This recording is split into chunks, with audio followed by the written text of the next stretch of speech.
Hey everyone, welcome to Doc Walk, the show where we walk through the docs. I'm your doc walker Daniel, and in this video we're going to be looking at GraphQL, what it is, why it's important, and how you can get started with it.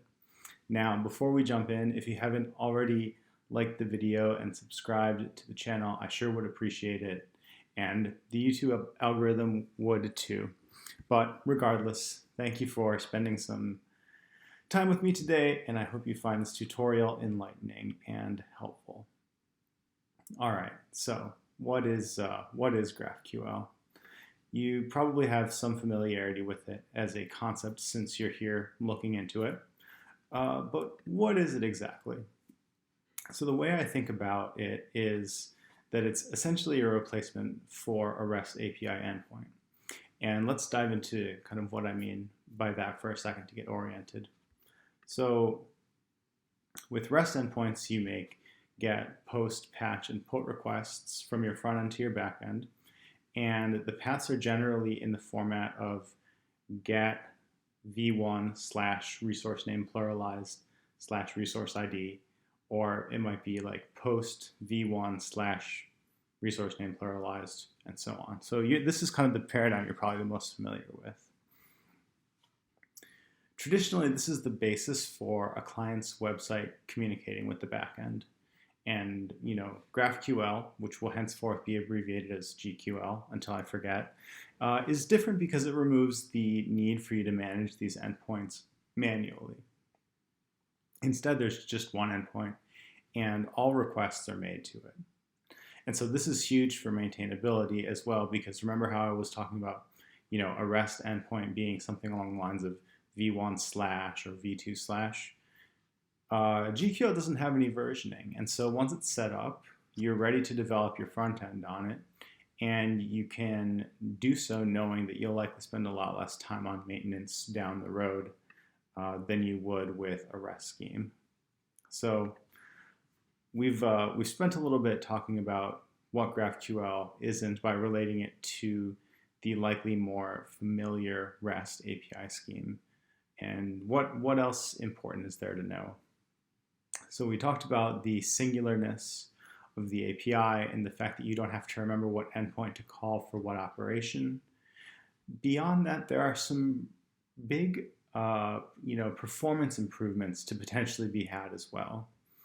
And one defining characteristic of GQL is that by nature, it requires you to be explicit about what data is sent and received in a response.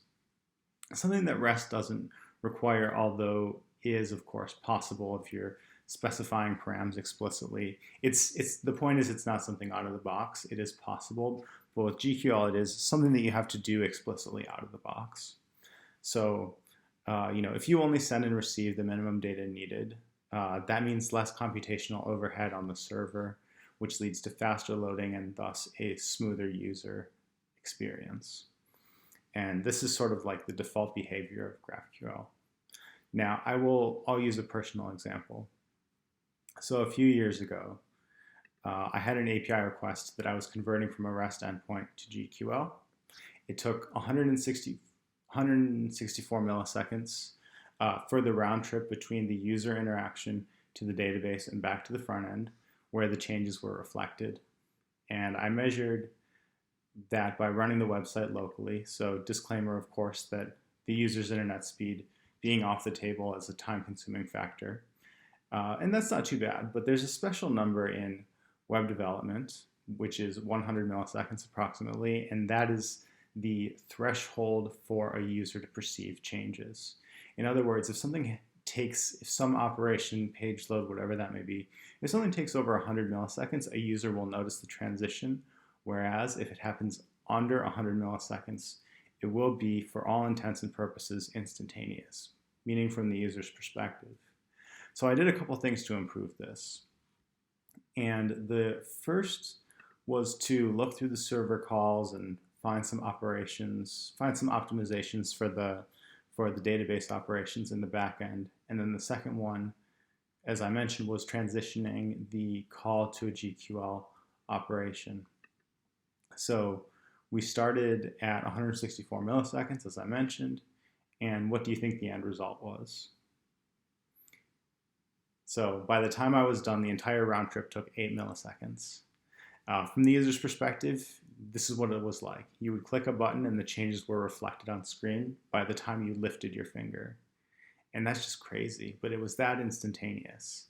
And it's important because ideally and whenever possible, you want users to not have attention breaks that would be caused by the website experience stuttering or loading or whatever that may be. Now, such a dramatic improvement was possible, of course, due to GraphQL's ability to, as I mentioned, not only do the bare minimum database and server work to service the request and return what I needed to be shown on the screen.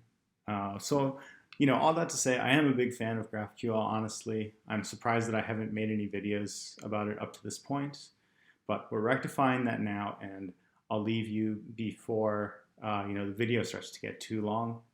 But summary for you, GraphQL is a great choice for your API because it's easier to maintain than alternatives. It requires potentially a lot less computational overhead than alternatives in this case being REST. And 3, because it's more intuitive to develop with than REST as well. So I will actually leave you with a bonus that we didn't talk about before, but GraphQL is strongly typed, which means more development overhead up front since you have to define all of the inputs, outputs, data types, what's expected in the input, what's expected in the response, and so on. But it also ensures extremely predictable behavior and services documentation for you in the front end so you know what data is available without having to dig too deep into the back end. So anyways, but that's we'll call it good for this video. And please and thank you. Be sure to like and subscribe. And that's all. I hope you found this thoughtful and help-provoking. And I'll see you all in the next one.